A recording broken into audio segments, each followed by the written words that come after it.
Hello and welcome to the Fortnightly Frontier season spring episode. Who's counting?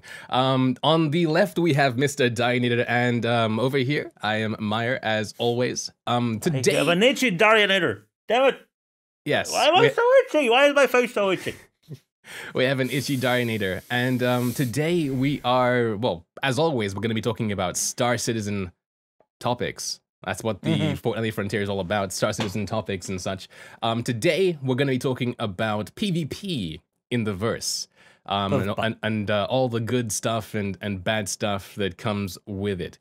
And as always, this season we are also we're also joined by a live Twitch chat, which is over here as our special guest.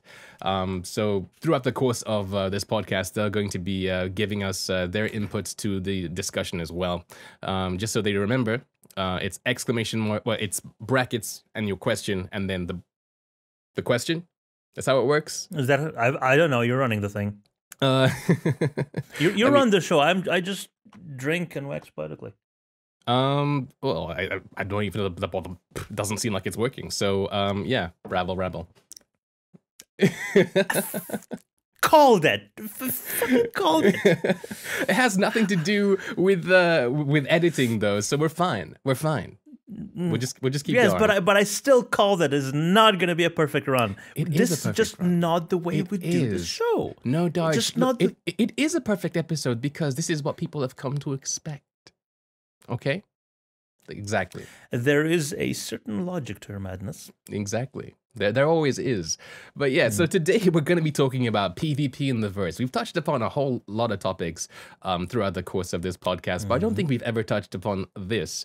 And I think that it's a pretty important one to do so now because obviously, I guess in the meta of, I guess, content creation on Twitch and on YouTube, PvP and large-scale events have started to become more and more of a thing. And yeah, so... we put together like a little list of things to talk about, and I guess first of all, like types of PvP. I mean, like in Star Citizen right now in the alpha, what constitutes as PvP? What can you do in the verse? Shooting someone. Shooting someone. Yeah. So like there's dogfighting and there's FPS PvP, but like how do you go about doing it? Like, well, you have to get out of an armistice zone, which is something that's going to be changing somewhere along the line. I won't say soon, because I doubt it's even in the roadmap as of yet. It would require a bit more robust and intelligent implementation of AI. Basically, the eye of AI is missing right now. It's all artificial, though. 100% yeah, it is. Artificial. It's artificial. Intelligent, not so much. Before we can get rid of armistice zones, which means that you'd be able to, just go up to somebody and shoot them wherever you are, and then handle the consequences. So right now you have to get out of an armistice zone, which is basically outside Hurston, outside Port Olisar, outside Grimhex as well.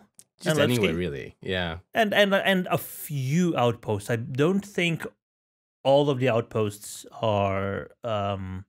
have armistice zones. Not all of them, no. Things like Jumptown and then some of the listed ones also don't have armistice zones. But yeah, and especially the underground ones. Yeah. I'm still not 100%. So if I cough, I'll cough. Shame on you. And if I do it in the middle of a sentence like I did just then, I apologize in advance. There we go. Okay. But yeah, that's how you do it, and then you can either shoot someone with your ship, or you can shoot someone with your gun. So yeah, in the alpha right now, all you have to PvP somebody, all you do is just go outside of monitored space and shoot somebody, or in monitored space outside an armistice zone, just shoot somebody, like dogfighting or PvP, and that's about it. But I guess as far as acceptable PvP in the alpha is concerned, I mean, there isn't really. I mean, like there's Star Marine and there's Arena Commander, and then you can practice modes. Yeah, they're the practice modes and the test beds. But then you can also go about fighting people outside in things like Jumptown and stuff, where I guess people understand that anything goes in those areas. Yeah, and Jumptown has proven to be a nice location where emergent gameplay is emerging. Yeah, exactly. And I You, guess you have legitimate drug runners, and you have vigilantes, and you have pirates protecting the drug runners from the vigilantes, and stuff like that. It's basically cartels are growing. yeah, and that's a really cool thing actually in Star Citizen, that like things like that can organically kind of come about, and people just know that if you go there, expect a fight, and people don't necessarily get too salty about it. I mean, a lot of people still do, but a lot of people also realize that, hey, it's drug running. It's a war zone, yeah. Yeah, it's a war zone. But I guess in the alpha, there's pretty much zero risk in to PvP. Like there's of course a risk to your cargo if you're running cargo and you get blown up. But apart from that, there is no risk to your character, and there is no real risk to your ship. The only thing you're risking really is time spent respawning. Yeah. But when the game gets released, that's not exactly going to be the case. That is going to change. Yes. Yeah. And Death of a Spaceman particularly is going to play bigly into this. Exactly. Like bigly into this. Yeah, like for sure.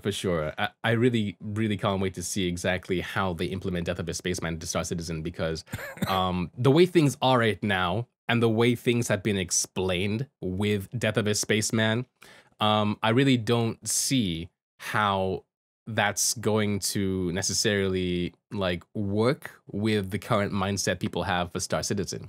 Like right now, you can fight somebody and they die, whatever, they respawn. But in the future, when you kill somebody, there are actual consequences. And the way Chris Roberts, the way he documented this in his Death of a Spaceman thing, it's literally like he's trying to make it as close to real life as possible. Where if you kill somebody, that's a crime, you're scum, and that kind of thing. And and if you die, you die. Yeah. And that's the opposite side of the coin. It's not just it is PvP. It's like somebody loses. Yeah. So how is that going to affect player attitude towards PvP? Because I'm already starting to prepare for it. I mean, I think tempered my expectations well enough to not just go guns blazing into any combat scenario. I try to get out of there without dying. Yeah, I mean, the way the flight model is right now, and this might change very, very soon. We're almost 3.5. Yeah, we're almost in 3.5 with the new flight model. But the way it even works right now, if a PvP situation occurs, I can get out of there if I don't want to fight. I don't have to fight back. And provided that I'm in a relatively agile ship, or I have a quantum point that I know I want to get to, I can pretty much get out of that fight and get to safety with minimal damage almost every single time. But that could always change. But I guess the question is, with Death of a Spaceman active, and when Star Citizen goes live, and you have things to lose, who's gonna PvP exactly? Like, it seems like a very high risk thing for a very low amount of reward.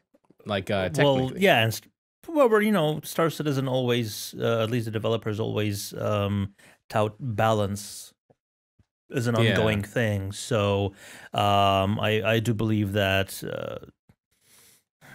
PvP will have well, at least should have a certain reward to it, stuff that you don't normally get, like if like drawing some things that I read, I just want to get that out of the way. It's not like I'm describing personal experiences, but apparently for people, for some people, killing other people is like a high. Yeah. So when the Death of a Spaceman is implemented, and the other person stands to lose everything, Yeah. Will that translate? Like, will actual hunt for other people be its own reward? That's true. I mean, for me, there has to be, I guess there will be situations in the verse that will make it so that people will want to PvP and risk their lives and stuff. Like, I'm thinking like big organization versus organization things. I feel like there has to be... that kind of gets diluted though.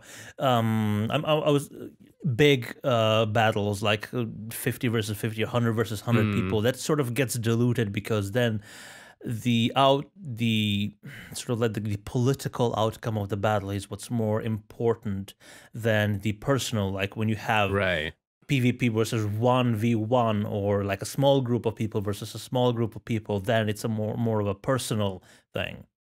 Yeah. And that, yeah, you know, and that's where that sort of hunt mentality gets in. You know, in a proper war, there is none of that. It's basically just numbers, unfortunately. Yeah. I feel like there has to be a pretty big carrot for me to want to go into the verse and fight somebody else, knowing that they could be of a higher skill level than me. Like, if the mission is to fight an NPC, then you kind of know what you're getting into. NPCs tend to not to be that great, you know, in terms you of should speak skill. for yourself. I've played plenty a game where I had my ass whooped monumentally by NPCs. By a singular NPC? By a singular NPC. All right. Back in the day, like this is, 20 years ago now, 15 to 20 years ago, something like that, I was actually quite active in the Unreal Tournament clan community. Okay. You know, the early LAN parties and the early vestiges of competitive multiplayer battles. Because, you know, if you wanted to do multiplayer, there was little else. So yeah, that sort of gameplay is what you were limited to. And even though I was participating in those battles, I could still get my ass whooped by a bot.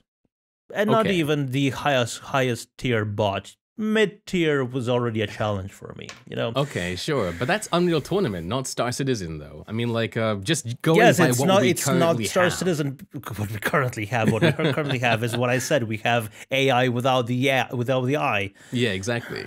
Like, but eventually, you know, we were talking about eventually. Like if you have an NPC mission, I hope. This is my hope, is that you shouldn't be able to think, oh yeah, this is going to be a walk in the park because it's an NPC and not another player. Right. I would want the NPCs to pose as much of a challenge combat-wise as the average player. as an average skilled player would. Yeah. Right. I mean, there will certainly be people who are aces. Yeah. At everything. And you would not stand a chance, you know, against them. So just leave them be, leave them be. But NPCs, I believe, you know, for the average player, should still pose a challenge. Okay, like the highest tier players, like the famous NPCs. Dread Pirate Roberts said, for instance. Okay, but that still leaves us with the question, though. Like, who will PvP in a game where if you PvP, you stand the chance of dying forever, losing the character that you've spent ages designing, and have to start again as a character that doesn't look like your character, doesn't have the same, like, I wouldn't say stats because there's no levels, but doesn't have the same, like, stuff you had, the same reputation with clans and stuff you've built over time. Like, it's kind of like hardcore modes in games, like you have or something, or like ultra hardcore modes, right? There are games where if you die, like even single player games, like for instance, like a roguelite, if you die, that's it. I mean, it's essentially a roguelite, isn't it? A roguelite, you kind of keep progress, but... Well, in Star Citizen, you also kind of keep progress in that your next of kin will have a little bit of what you had. It'll have a little bit of the money that your first character left over and stuff. But what if your player's like the only child, like a forgotten child? Like if you go if that's the lord you pick, you're an orphan, a forgotten child left on a doorstep somewhere. You have nobody growing up. Who's your next of kin then? Your next of kin, I guess, just you go back into the character creator, and it just becomes exactly. that. As far as lore goes, I mean, you can also make NPC crew your next of kin as well. You can assign them and just be them when you respawn. But yeah, or whoever finds your body, like an NPC that randomly stumbles upon your body, you become you Agent Smith into them, and then you continue their life like a ransom will. Whoever finds this will, you are now my executor. Oh no, shucks. All right then. But like, oh, what? That's dark. But like, who? I still don't understand. Yeah, who would want to risk that much? Like, what is the reward for that? Yeah. Like, what could possibly be the reward? There's monetary rewards, sure. You get to keep the ship that they came in if it's not battered beyond repair. You get to keep the cargo and any worldly possessions they were carrying with them. But don't you think there has to be more to it than that? Yeah, exactly. What could possibly be done? Yeah, like to justify it, like other than the thrill of the hunt, you know, like I'm remembered of that Voyager story arc with I don't know what they were called. I'm sure chat will remind me of. There were a race of aliens that only that were technologically superior at one point, but socially they devolved into this sort of just predatory stance where all they did was hunt other races, other species. Star Trek, right? Star Trek Voyager, yes. The alien race that looked like they were really simple. Well, they had like stainless steel suits, and they were quite tall as well. Not the simpleton race that like was stealing stuff. No, not the ones. No, they were actually like properly hunters, like apex predators of the quadrant. Yeah, but thousands of years ago, they developed technology that enabled their empire to stretch like the entire Delta Quadrant. Yeah. Like, so Piggybanking in Twitch chat says, maybe there will be bounties for players or black market contracts and such. So yes, those things will facilitate PvP, you know? Like, there will obviously be contracts in the future of the game that say, hey, this guy has been killing all these NPCs. He needs to be put to justice. But as a player, who is then going to say, all right then, I'll take this challenge, risk my own life to take out this player, you know? Like you might be taking that player dead or alive, but that player might resist and take you down dead. Like there has to be a huge carrot for me, for instance, to want to do that. Like according to the chat, like apparently they were just called the Hunters. Oh right, and, okay. Yeah, and they were sort of like the Predator of the Star Trek universe. Like in a single or two-man team in a spaceship, and then we're hunting down whatever they could. Right. And that was their driving force, just the hunt and the kill, and then displaying or gathering of trophies. So I know that like there'll be a large number of players in Star Citizen who won't care about the RP of their character. They won't care that when their character dies, it's dead for good. They'll respawn with slightly less stuff. They will just say, okay, and they'll just continue doing PvP or reaving or whatever, and it's not going to matter much to them. But I still feel like for those who don't necessarily want that to happen to them, there has to be that carrot, you know? Otherwise, you're risking so much. And the only things I can see are things maybe like our land disputes and stuff. You know, like let's say that there, and again, this is for larger scale stuff, not necessarily like single player PvP, but I can see there being a reason for larger scale PvP because there is more stuff to work towards and work for. What was that? Just thanking chat because they reminded me it's the Herogen. That was the name of the species. All right. Of the hunters. So the other thing that I could think of is, and this is all basically like a sort of social structure within the criminal ranks. A way of attaining reputation and Okay. social status outside of the UEE. Yeah. Like, the more people you kill, the more badass you are, and but that would also require some sort of RP or maybe even emergent social structures outside of the UEE. Like how many people, like percentage wise, do you actually think are going to choose to not be part of the UEE? I think that when the game comes out, it's gonna be more like everybody is part of the UEE. You're a human, therefore you are a UEE. No matter what you know, you don't really People have a at say. Levski aren't part of UEE, and they're human. I guess what I'm saying is that at the beginning of the game, I mean, later on you can move out of UEE space and do whatever it is you want to be, and you know you can claim to be whatever you are. But at least at the beginning, you would have to be. Well, if you finish Squadron 42, that means you were in the UEE Navy and therefore a proper UEE citizen.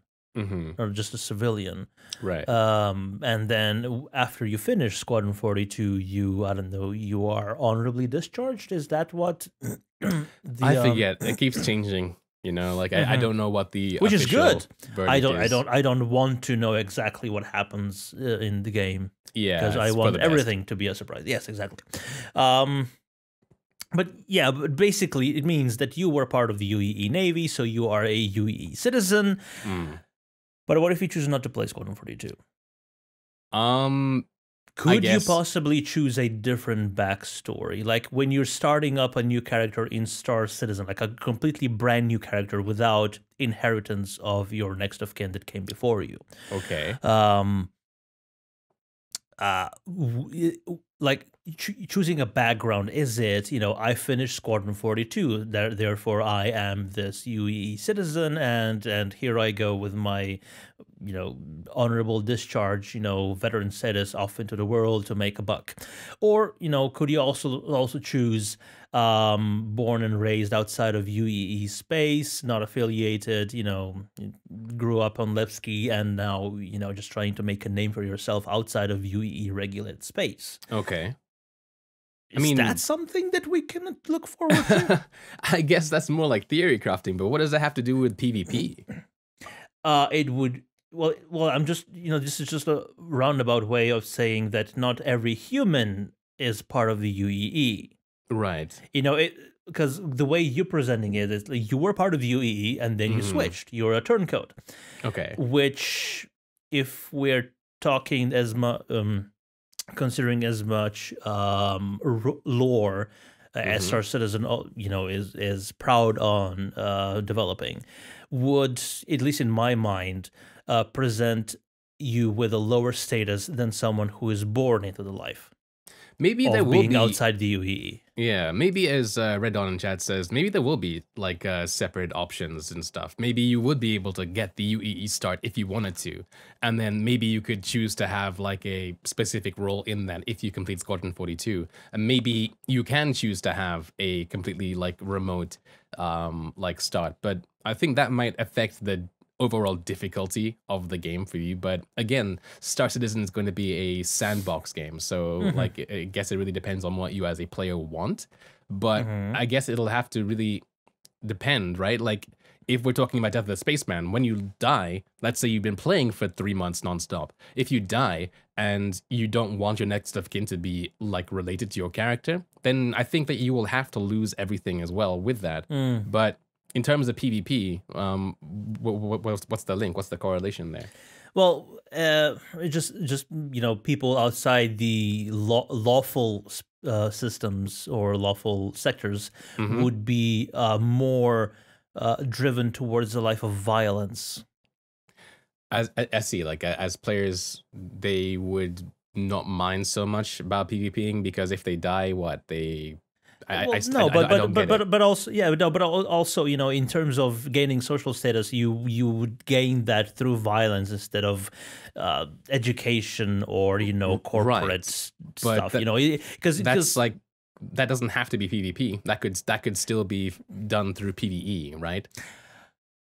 that is a good point. That is, Yeah, yeah, that is a good because point. you don't want to. I mean, Death of a Spaceman is still like it doesn't matter if you're UEE or not. Death of a Spaceman will mean you'll lose your progress or you'll lose some of your progress. Yeah, So, yeah. Okay, so yeah. yeah, so what could drive a person to actually seek out to kill another actual player, Apart from or at bounty least hunting fight missions. them? Apart Yeah. from bounty hunting missions, you know, grieving comes to mind. Yeah. No, So just being a dick. so what is griefing for people who don't know what the term is? Is basically one person systemically and I suppose intentionally seeking out another player as a target to make their life in the game as hard as possible, or or as not as difficult as possible in terms of gameplay difficulty, but you know, as annoying as possible. All right. And in the alpha, what would you classify as griefing? Like in the game we have right now. I suppose stream sniping would be one. Just you know, put streamers are such a small subsect of it. Like put them away. Yeah, like okay, like this deciding that this one person is your target, and you're gonna follow them around and shoot them as soon as they're out of armistice zones, and maybe even if when they are in armistice zone, just kamikaze into them and try to blow them up. So to you, because there is no punishment for that right now. So to you, griefing is only if it's a repeated action on one person?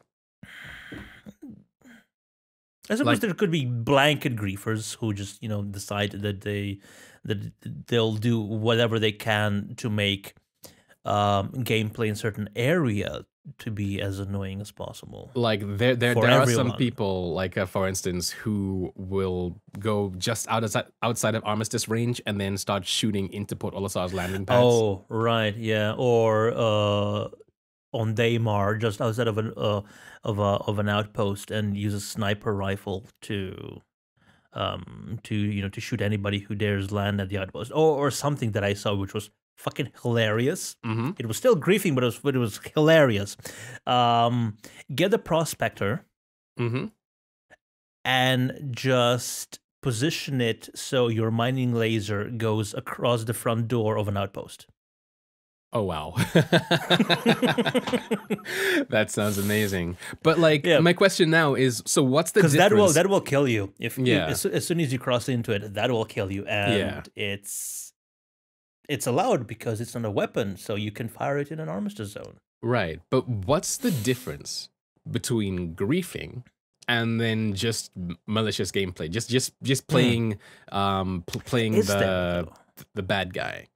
I guess there has to be, right? Like if let's say that I'm in the middle of Daymar in the desert, and I come across another player who is also in the middle of Daymar on the desert, just happenstance. Like we don't know who we are, we just see each other, and then he brings out a pistol and kills me. No reason, no context, no contact, no dialogue. He just kills me. Is that griefing? No, you're right. No, it's not griefing. No.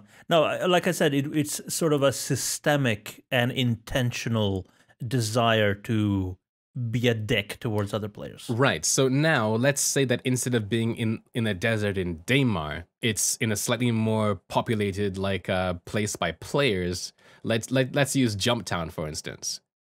Somebody who is just flying around killing people who solely want to do the trading part in Jumptown. Just killing them, blowing them up, not saying, hey, stop, stand and deliver, not saying, hey, give me some credits and I'll leave you alone, not having a ship of their own to take their cargo, just blowing them up for no reason. Is that griefing? If you take the stance that there is honor among thieves, then I would say yes. because if you're only after their cargo, Right. there are non-violent, non-destructive, non-annoying ways, like you said. Open a comms channel and say "stand and deliver." Right. But if you just go out and destroy them, yeah, that I suppose that could kind of be construed as griefing, because I guess there's like a you're taking pleasure in having the person have to go back to where they're spawned and get another ship, making their life as difficult as possible. It's not just getting the cargo, it's also being a dick to the player. Yeah, I mean, I guess there's a bit of a gray line there, though, because like everybody knows in the case of Jumptown that it's a high PvP zone because it's an unarmistice zone with a high reward in terms of like UEC and stuff. And people do, of course, fight each other because they're trying to protect their ships and they're trying to stop other people from coming down, because only a certain amount of people, because there's a limited amount of product you can get from Jumptown in the first place. So there are reasons to dogfight, but then you also have people who don't care about trading, who are just killing ships because ships come there. Are they griefers in the context of Jumptown?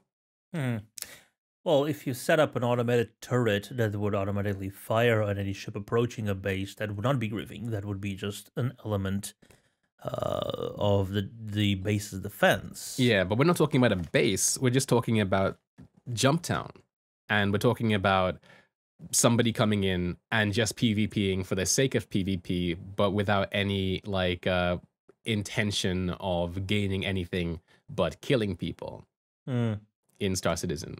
Yeah. Is that griefing? I would say yes. But why? Because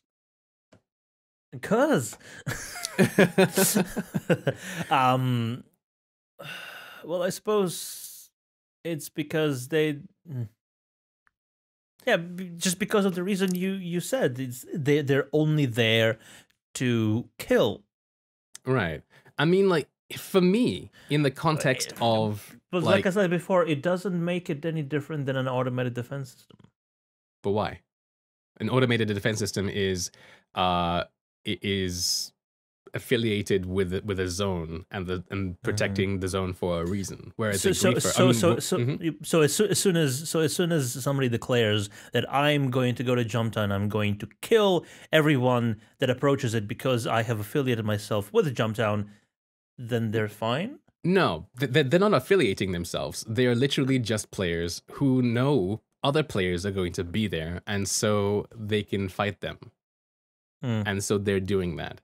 And it has nothing to do with any gameplay loops that are tied to Jumptown, just that there are players there. And they'll blow up those ships if they have cargo and if they don't, because they want to fight. Is that griefing? Yes. I'm going with yes. Oh yeah? I mean, like... Are you going with no? I'm going with it's very gray.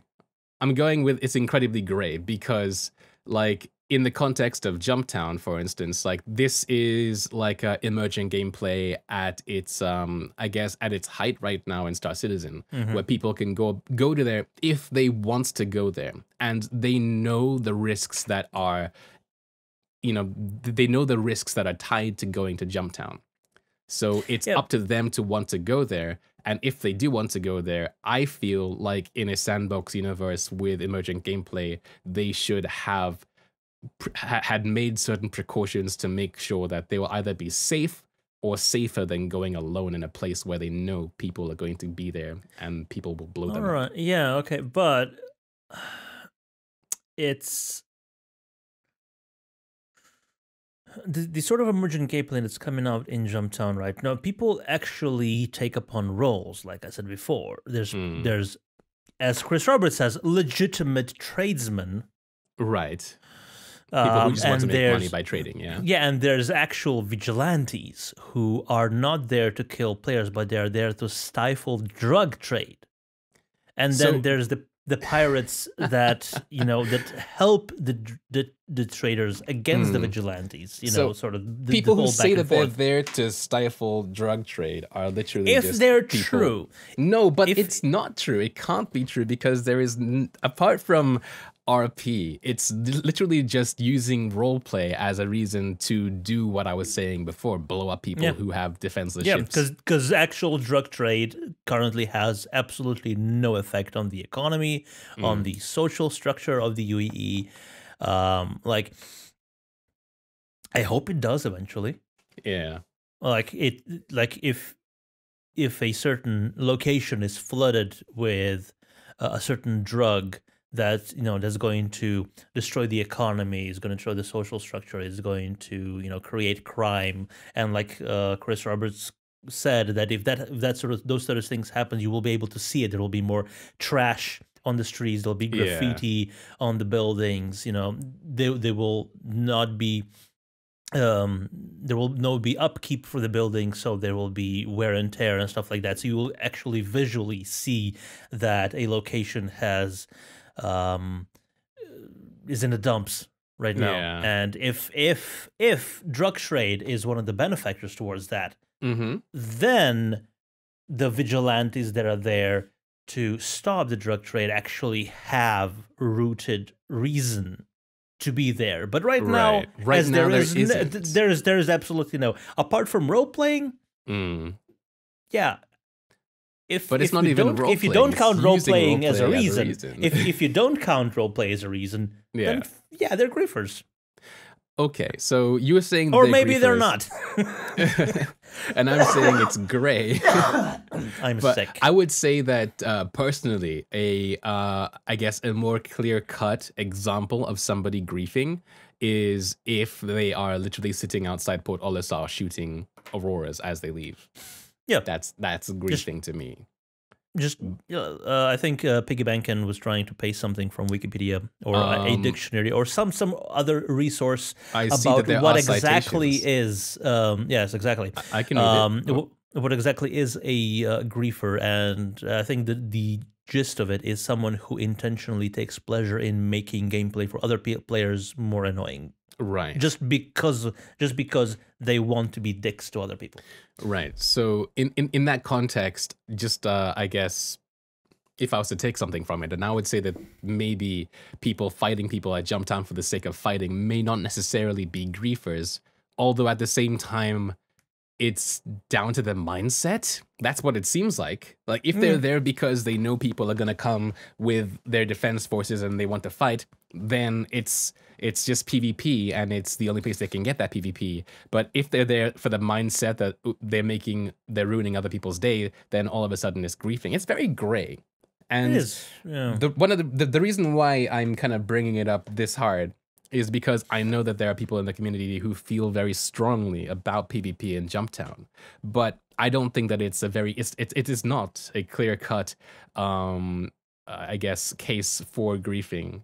Not in Star Citizen, but like right now, I would say that even though there is no practical benefit to anything that happens at Jumptown, apart from the developers, getting information so they can continue developing the game.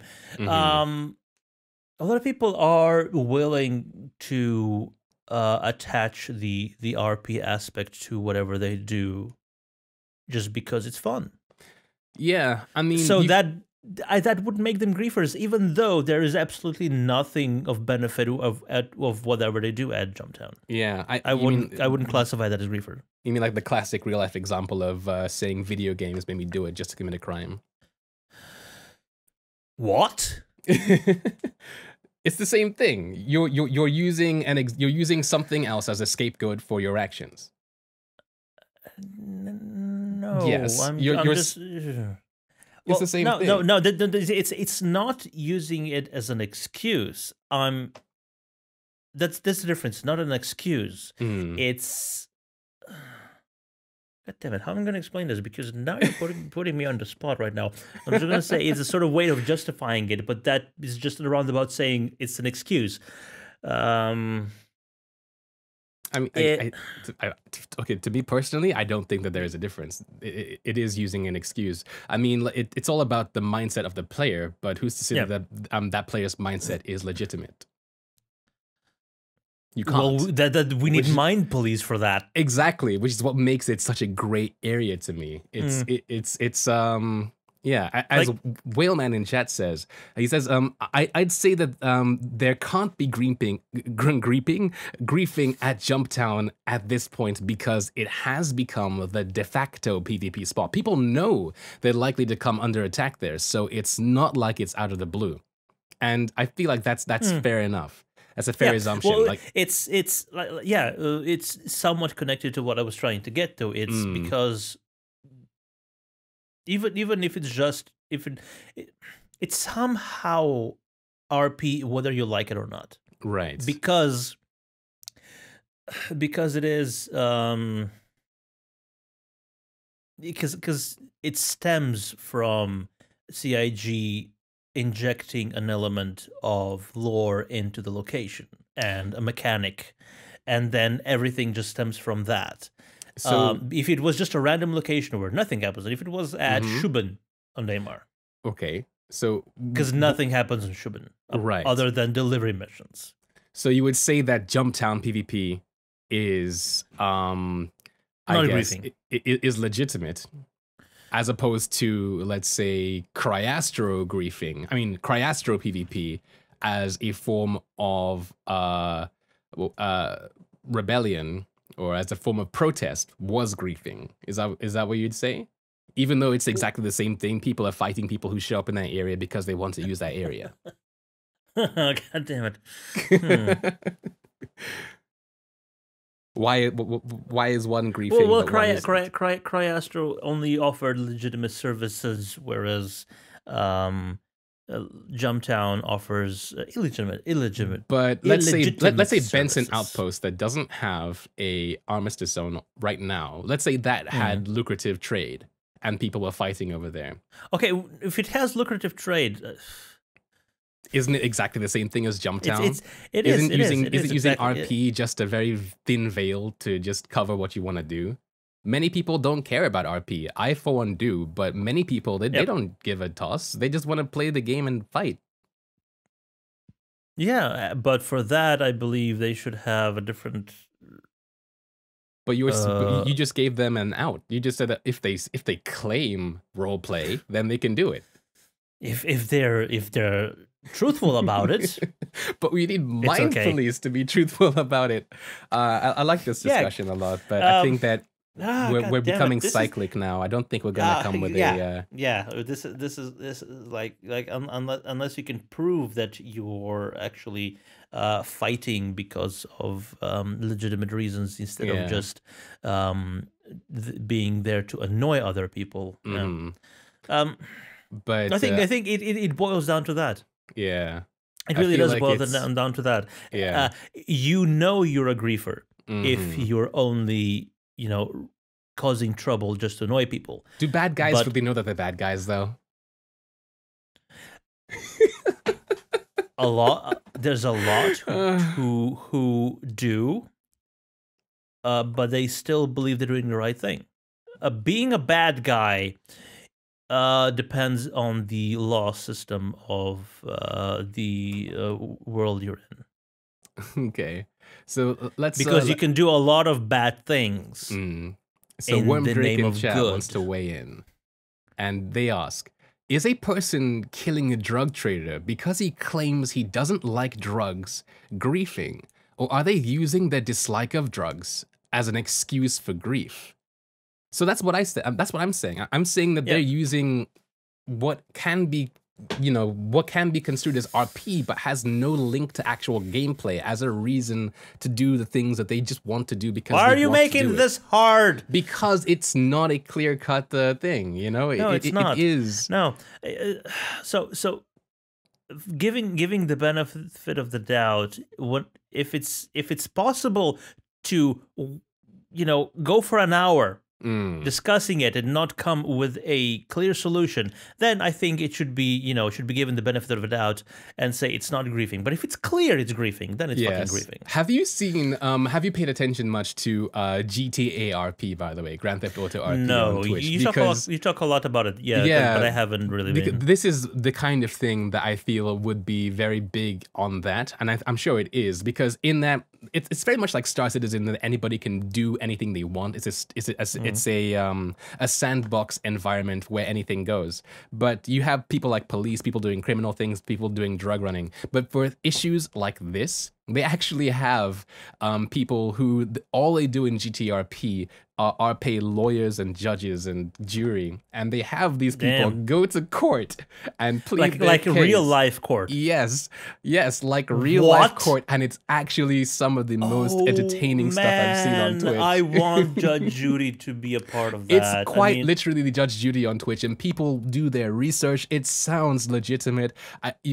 It's just like it's another world in there in some of those servers. Oh, damn. Yeah. Well, Star Citizen will have sort of arbitration that will happen in game and outside of game. Like for griefers, I don't think you can actually rely on in-game law systems to sort it out. Right. Like if somebody, as a crime of passion kills someone else, then sure, you can have a bounty on them, and then, all yada, yada, yada. Whatever. Do you think? But yeah, sorry. But if like an example of griefing is like a griefer decides that they're going to make it as hard as possible for that specific person over there to play the game. But that's just targeted griefing. But I feel like that doesn't have to be. Sure, no. But in that case, I hope they have a sort of arbitration system outside the game where they can take logs from the game and see, this person has, for some reason, in the past week killed only that specific person 152 times. I mean, they could. I mean, as devs, they could do things like So I feel like for what you're just saying there's a difference between griefing and bullying. And in the case of bullying, because there is going to be like a server meshing and stuff, the game could easily go, this player is bullying this player. The same way many PvP games go, this player has killed this player so many times, let's not give the player points for killing him anymore, as a means of like making it so that player doesn't want to kill him anymore, although griefers will just keep killing that guy anyway. We'll just keep doing it because they're dicks. They could just make it so that player phases out of that other player's server. But before we continue, I'm going to just, Snake Eater in chat wanted to weigh in, and he says, hey guys, just got back from work, awesome topic. I have always made game mechanics being used as intended as the grief line. If you are leveraging an exploit or using a mechanic in a way that the dev stated is not the intended use, but has not been changed yet, then that is grief. While impossible to verify, I do think the real line is intent. If you are trying to make others miserable, then it's a grief. As you've mentioned, bad guys generally have motivations, but they just don't have any scruples. And I agree. I mean, but the thing is, how can you be sure that that's happening? Other than, like I said, like targeted griefing, which is like against a single person, and then you can extrapolate from game logs. Like I said, this person has in the past week killed this person and only that person 152 times. It's like in Hitchhiker's Guide to the Galaxy, there is a character called Agrajag, right, who is repeatedly killed by Arthur Dent through complete not intentionally by Arthur Dent. Something Arthur Dent does ends up killing this character. He keeps getting reincarnated as a bunny, who Arthur Dent kills to make soup and then make a pouch out of. And then the most famous example is actually a shirt I'm wearing right now. When they are in orbit around Magrathea, he pulls the infinite improbability drive, and 2 nuclear missiles that are about to hit the ship turn into a very surprised whale. And a bowl of petunias. Oh, not again. And yeah, exactly, not again. Mm. The Bowl of Petunias was Agrajag, and he materialized in orbit as a bowl of petunias and fell to the ground and died. Right. And he, through all the incarnations, eventually gains sentience of this thing happening. Okay. Every time he's reincarnated, he is killed by Arthur Dent. Mm-hmm. So he is cognizant of this fact. Yeah. Now. I'm sorry, this is just complete tangent. I'm just like, where is he going with this? I don't know. I actually have no idea. What have you been drinking today, Darj? I have been drinking Hobgoblin Gold, and I only had 2 of them. The most philosophical of brews, obviously. Yes, but I haven't had alcohol in a while now, and it's actually quite affected me quite a bit.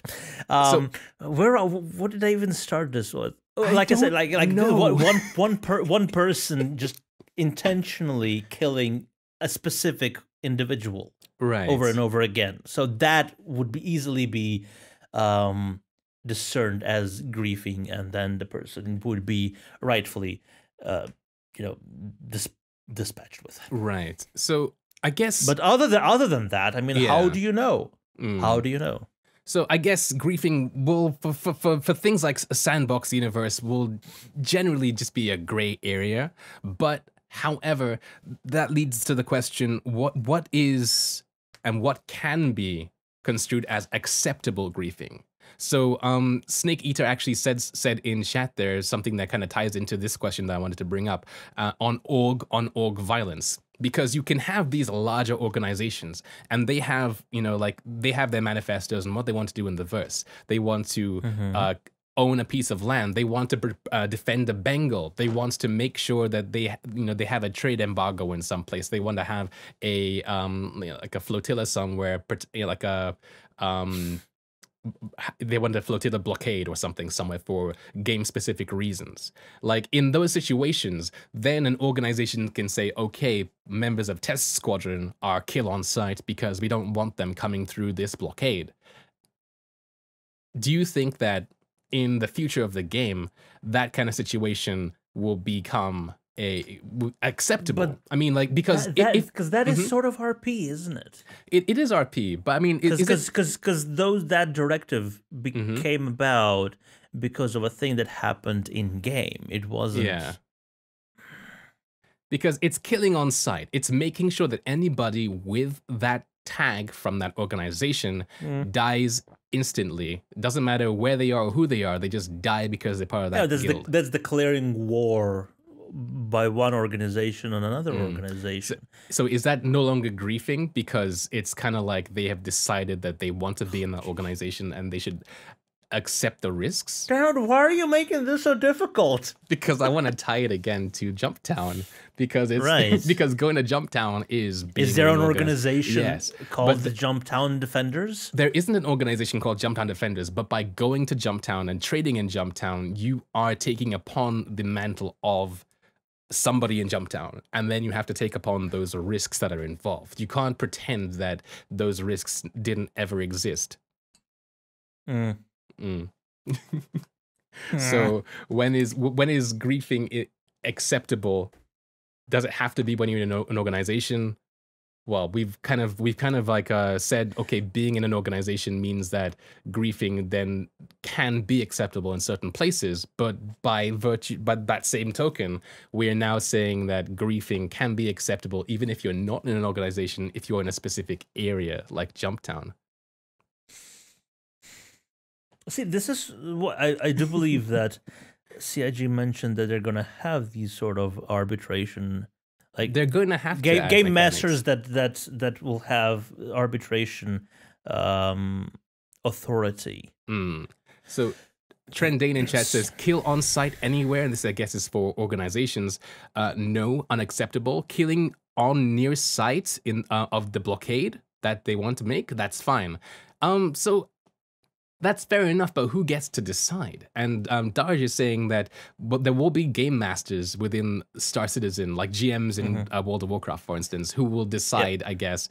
But who is right, who is wrong, and what whose side will the GM take in those situations? Well, because it will be on a case by case basis, then the aggressor and the victim will get to present their cases, and then the GM will decide, because it should be on a case by case basis. Yeah. Because if you create a sort of blanket rule about this, then even if there's a possibility for a single individual to be caught up on the wrong side of this, the rule is wrong. Okay. It's just the way it is. So it would have to be on a case by case basis. So we've touched upon, I guess, more philosophical angles on PvP and This is a good show. Yeah, but if I do say so myself, if you don't mind me tooting my own podcast, but so we've touched upon the political the philosophical angle of griefing and PvP. But now, what can CIG as a dev do in order to not only protect the player who does not necessarily, well, who becomes the target of griefing in a game with something like Death of a Spaceman, while also at the same time allowing players the agency that they kind of need in a game like this to feel like they're free to do these things? So, like, what can they do? And you've mentioned, like, you know, a GM can come in if somebody makes a GM ticket, but should there be other mechanics involved in the game to protect the player and also to allow the player to do things? Well, outside of UEE space, like in UEE space, Okay. there will be strict laws of what you can and what you can't do. Right. So if you are killed, I suppose your next of kin, which is you, again, reincarnated, could, I suppose, get in touch with any sort of law enforcement agency and say, you know, my next of kin, we believe my next of kin was unlawfully killed in while doing this and that. Maybe that's that is a way that justice could be brought upon them. You won't get your old character back, but I suppose the person who killed you, like I don't want there to be an easy way to find out. Like in multiplayer games, there is a ticker that says, you know, there's this person sniped that guy. You know, immediately tells you. If you don't know, if it's completely out of the blue without you having the ability to scan. If it's ship to ship combat, for instance, without you having the ability to scan who it is that you're fighting against, be it only their ship name or actually the player name, you shouldn't be able to know who it was. Because I agree with that. Yeah, I agree with that. That information should only come about through investigation of what if it is actually deemed a crime. But then outside UE space, who do you go to? Is the sector of space that you're in governed by a de facto government that has these things in place? So, or is it basically a free for all space and it's your fault you went in there in the first place because you're gonna die? So I guess to tackle the first part, like you brought up UEE space, and I think that's a perfect example of how they're going to be able to handle these situations.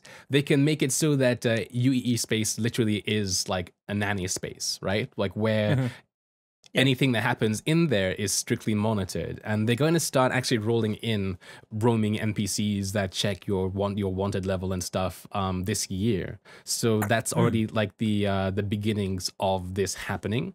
I feel like having UEE space being more or less secure for almost everybody in monitored UEE space will be how they go about protecting players who don't want to be involved in these things. It's actually like one of the the better things that they can do. But at the same time, there's going to be a lot of the game that isn't in this protected space, like what Director Gunner in chat mentions is known as nullsec in, I think, Eve, for instance, where anything goes. It's the jungle.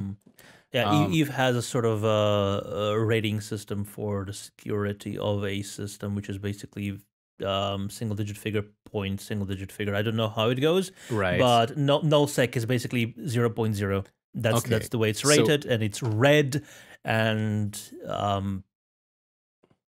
a lot of exciting things happening in those spaces, but it's also getting killed in one of those spaces is what made me rage quit Eve forever.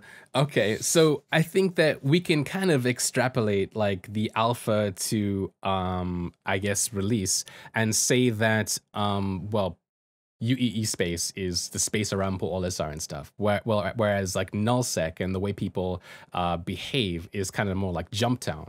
And the way people should expect things to happen in the future are kind of how they are happening right now, where you know, like you can be more, I guess, upset that something happens to you within the areas of Port Olisar, but also you should be more protected. I feel like with places like in UEE space in the future, there should be enough NPCs in the area where you are more or less protected from, I guess, random PvP. Like, I'm not saying that there should be like NPCs everywhere protecting everybody, but at the same time, somebody who has killed somebody else in the game will have a wanted level, and so they're not going to be able to comfortably be around certain areas anymore. I feel like that's probably the best way that it's a good deterrent. Yeah, but at the same time, I want to bring it back to Death of a Spaceman now, because I mean, until they go back, and this is a very old document that it's now like what, 2013 that Chris Roberts wrote this up. Oh, geez, already. Okay. Yeah. Now it's a very old document, and once again, Death of a Spaceman literally means that your character and the accolades that he collects throughout the game they're gone, and then next of kin comes, and he has some of that, but not all of it. Now we don't know exactly sort of inheritance, like a monetary inheritance, but reputation levels probably will not transfer. Yeah. So in that situation, then who is going to wants to be a nullsec player? Who is going to wants to be a null? And this doesn't just include PvP. It's also exploration as well. Somebody who just wants to go and discover something and be the first, who then gets destroyed by another player. I'm glad you actually mentioned that, because I'm one of those players. Yeah. So it involves I have a well. Carrick, and I want to go there. And there will be people who are like, okay, this is not UEE space, therefore all PvP goes. And they're also in that area, and they are going to be killing you because that's what they want to do. No, they're not going to be killing me because they're going to have you as an escort. And you're going to be protecting me. Escorting other ships sounds boring as hell. Because you're literally just helping somebody else play the game that they want to play. And you want to be a dogfighter. I mean, being I guess a flight escort or whatever, that seems like a very niche thing to want to be, because it's like saying, I want to be a dogfighter, but I want to help people, but for most of that time, all I'm going to be doing is flying alongside this person who's going to be walking around having RP with other people and stuff. All I'm going to be doing is flying alongside, doing nothing, for the off chance that there might be PvP, that I might help them or get blown up and start from scratch. It does not sound very fun. That seems like it's a role more suited to an NPC than a player. It does not sound very fun for long amounts of time. But yeah. For you as an explorer in deep space who gets taken down, I'm gonna get fucked.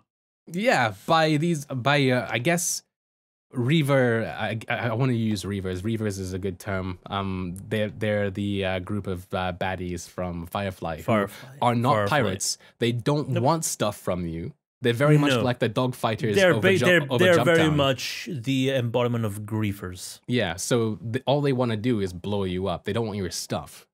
And they want, as the quote goes from the show, they want to rape you to death. So you're no, wait, how does it go? rape you to death, eat your flesh, and sew your skin into their clothing. And if you're very, very lucky, they will do it in that order. I remember that. But like, so that is from episode 1. Yeah. So I feel like there has to be a very big very big carrot in order for you to You keep mentioning that. You like that phrase. Yes, because it makes sense to me. There has to be reason. There has to be reward. There has to be like some sort of like net that if I manage to do this thing, I won't have to do it for quite some time. Trendane says, what if I promise to narrate to you while we're flying? Trendane, in your case, I think you could make it work because, like, if you haven't heard Trendane's voice, then I suggest you go to his website, which is his name, and listen to his voice. But not everybody can offer that, you know? Like, if Gilbert Gottfried, for instance, wanted to play the game and offered the same services, I think that his escort would blow him up. But anyway, I think that, we've talked on this for... We talked quite a bit, and we keep going around in circles. So I guess I wanna leave us with this thought. Well, at least a verdict. And I want to ask you, Darj, in Star Citizen, PvP, yay or nay? Death of a Spaceman, PvP, just randomly being jumped on by a player, yay or nay? Well, if I'm for it, or if I think it should exist? Both. Well, I don't think the freedom of choice for someone who wants to take that direction should be taken away. So it should be in the game. But no way in hell am I taking any sort of that. I am a conscientious objector in most of my gameplay. Whatever I am playing, or to put it in simpler terms, I'm a fucking coward. Okay. So I will not be seeking out PvP just for the sake of PvP, or even PvE. If for some reason that is the only mission that's available to me, go out and gather this bounty of this NPC, sure. But just flying out into null-sec space in hopes of finding someone to shoot, that's never posed any sort of attractiveness towards me, and I don't think that's going to change in the near future or even the far future. Okay. Well, personally, I think I need a tie-dye shirt and a peace pipe. So personally, I think that PvP, I guess, in Star Citizen, even with Death of the Spaceman, has its place. But I feel like CIG will most likely also give enough for those players who don't necessarily want to do all those things in UE space. They have to, otherwise it's not going to be fun for them. But yeah. Anyway, I think that concludes our talk on PvP until at least they add more PvP mechanics to the game. Yeah. So I want to thank everybody for joining us today in the live chat, and for those watching us on YouTube and listening on SoundCloud. Hello, SoundCloud. Thank you so much, Darj, for joining me and for having me on the Fortnightly Frontier podcast as well. And this has been Fortnightly Frontier. Stardate, who cares? We'll see you guys. We're doing star dates now. All right. We'll see you all in the next one. I mean, around the in the verse. Wait.